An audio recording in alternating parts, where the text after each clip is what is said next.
pertama, Eni Anissa Dahaman, nombor Eni. Peserta kita yang pertama, oh dari belakang, semua peserta dari belakang. Berikan tepukan. Kopi Bosian Eni.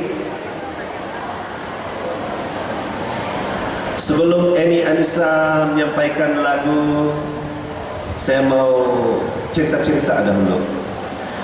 Boleh ba kalau kau Dennis membobos do sawawi FMD soal kazo Tata kusibat bago daw paintutun katahodan Eni sasaw menelpon dagay dari keseimbangan bos kadazan sino na Eni Anissa nekot was Eni wasi oke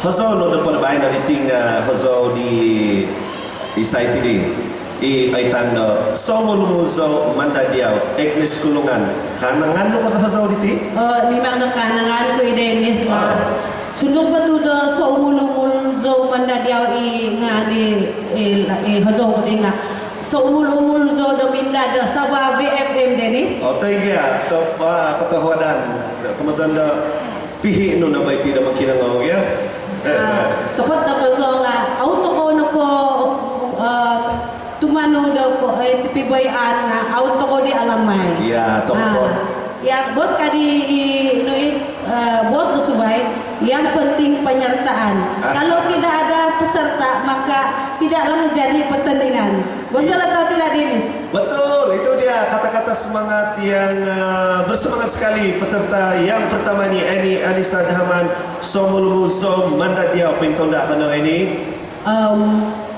bolehlah juga bolehlah juga mana pada boleh main lagi boleh ba? wah dunia ini Bos Oke, Kadazan, berikan tepukan Ketudan Bos Kadazan.